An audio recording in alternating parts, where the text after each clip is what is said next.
अगर यूपीएससी के स्टूडेंट हो तो कभी ना कभी मन में ये सवाल ज़रूर आया होगा, स्पेशली उन बच्चों का जिनका या तो इनिशियल फेज़ है कि मैंने अभी स्टार्ट किया है, जर्नी बहुत लंबी है, डिफ़िकल्ट भी हो सकती है, तो क्यों ना इससे एक पायदान नीचे यानी कि रैंक बी का एग्ज़ाम सीजीएल को निकाल लिया जाए। या फिर वो बच्चे जिनको 4-5 साल हो चुके हैं या 3-4 साल हो चुके हैं और वो ये सोच रहे हैं अब कि हमें इतना समय लग गया, आगे और कितना समय लगे पता नहीं, एक जॉब ले लेता हूँ फिर आगे तैयारी करता रहूँगा। इसके लिए हम सीजीएल की तैयारी कर लेते हैं, इतनी तैयारी तो कर ही ली है।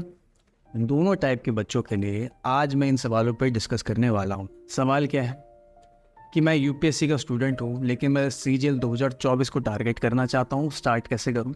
या फिर मैं यूपीएससी की तैयारी कर रहा हूँ, क्या ये मेरी तैयारी एसएससी सीजीएल को क्लियर करने में हेल्प करेगी?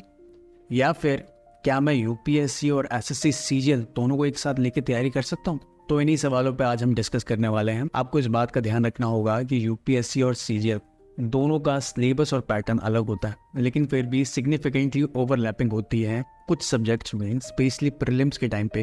तो वो सब्जेक्ट जिनमें ओवरलैपिंग होती है जो कि general awareness, English language, quantitative aptitude, तो ये वो सब्जेक्ट हैं जो कि प्रीलिम्स में यूपीएससी और सीजीएल दोनों में आते हैं। तो यूपीएससी की तैयारी करने वाले बच्चे, उनकी अंडरस्टैंडिंग और नॉलेज बहुत काम आने वाली है जब वो सीजीएल की तैयारी करेंगे, स्पेशली इन सब्जेक्ट्स में।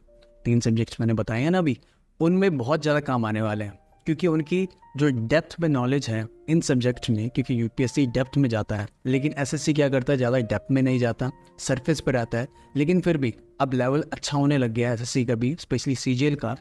तो यूपीएससी की आपकी तैयारी डेफिनेटली काम में आने वाली है सीजीएल की तैयारी करते वक्त। दूसरी बात आपको ये भी ध्यान में रखनी है, एसएससी, सीजीएल और यूपीएससी में एक मेजर डिफरेंस ये भी है कि इनका पैटर्न और फॉर्मेशन ऑफ क्वेश्चंस ये दोनों ही अलग हैं। जैसे कि एसएससी सीजीएल में आपसे न्यूमेरिकल और ऑब्जेक्टिव क्वेश्चंस पे ज़्यादा ध्यान दिया जाएगा, वहीं अगर यूपीएससी की बात की जाएगी तो यूपीएससी में आपकी ऐसे राइटिंग हो गई और आपका सब्जेक्टिव आंसर्स हो गए या फिर आपका इन डेप्थ एनालिसिस हो गया, इस पे ज़्यादा ध्यान दिया जाएगा। अब लेकिन अगर आपका सवाल ये है कि मैं यूपीएससी की तैयारी कर रहा हूँ लेकिन मैं सीजीएल की तैयारी करना चाहता हूँ साथ साथ में, क्या कर सकता हूँ? देखो, पहली बात तो ये है कि अगर सीजीएल की तैयारी करना चाहते हो तो सीजीएल के सिलेबस से गो थ्रू होना पड़ेगा आपको अच्छे से, उसके पैटर्न को, उसके प्रीवियस को क्वेश्चंस को आपको अच्छे से देखना पड़ेगा, ठीक है। आगे आपको ये भी देखना पड़ेगा कि वो सब्जेक्ट जो कि जिसमें मुझे डिफ़िकल्टी हो सकती है, यानी कि वो सब्जेक्ट जो कि आपको आते होंगे, जो सीजन में पूछे जाते हैं, जो कि आपको मैंने 3 सब्जेक्ट बताए थे, न्यूमेरिकल, इंग्लिश लैंग्वेज और जनरल अवेयरनेस, इसमें तो आप बहुत अच्छे हो गए। लेकिन वो सब्जेक्ट जो कि आपको डिफ़िकल्टी पैदा कर सकता है सिलेबस में सीजीएल के, उस पर आपको ध्यान देना होगा। लेकिन वो जो कि सोच रहा है कि मैं यूपीएससी की तैयारी कर रहा हूँ और मैं सीजीएल के 2024 को भी टारगेट करना चाहता हूँ, तो मैं कैसे स्टार्ट करूँ?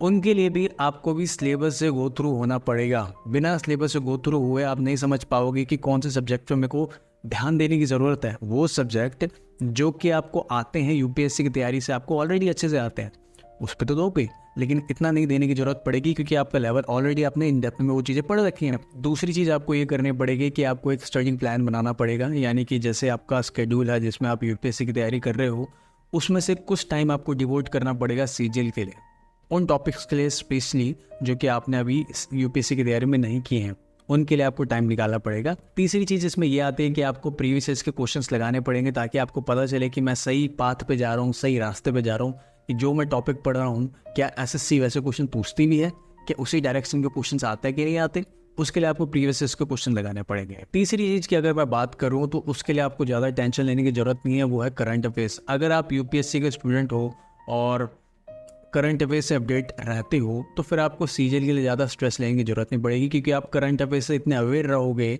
डेप्थ में कि आपको जो सरफेस लेवल के करंट अफेयर्स हैं उनकी ज़्यादा चिंता लेने की ज़रूरत नहीं है। वो थॉरली आप लोग कवर करते ही रहते हो, तो उसमें सीजीएल के लिए इतनी टेंशन लेने की ज़रूरत नहीं है करंट अफेयर सेक्शन में। लेकिन प्रॉब्लम यहाँ आती है कि आपको स्ट्रेस और हेल्थ में प्रॉब्लम हो सकती है अगर आप 2 एग्ज़ाम की तैयारी एक साथ कर रहे हो।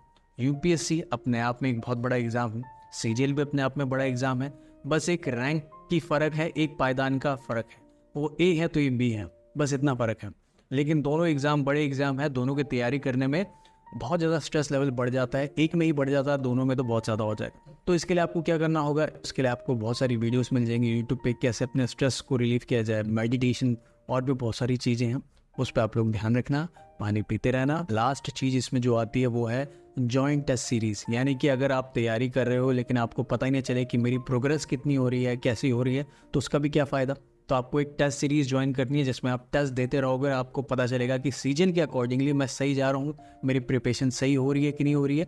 तो एक टेस्ट सीरीज़ आप लोगों को ज्वाइन करनी है। पर आप लोगों को ये बात ध्यान में रखनी होगी कि ये चीज़ें सब्जेक्टिव होती हैं, ये सबका अपने अपने पे होता है, कैलिबर सबका अलग होता है। कोई 2 की भी कर सकता है, कोई 1 में भी किसी को बहुत प्रॉब्लम आ सकती है, तो 2 में तो बहुत मुश्किल आएगी। तो अगर आपका टाइम अलाउ करता है, आपका डेली रूटीन अलाउ करता है, तभी आप 2 एग्ज़ाम्स की तैयारी एक साथ कीजिए। अदरवाइज़ ये भी मेरा सजेशन है कि आप पहले एक एग्ज़ाम पे ध्यान दीजिए, फिर दूसरे पे जाना।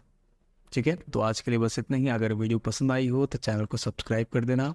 फिर मिलेंगे। Have a nice day.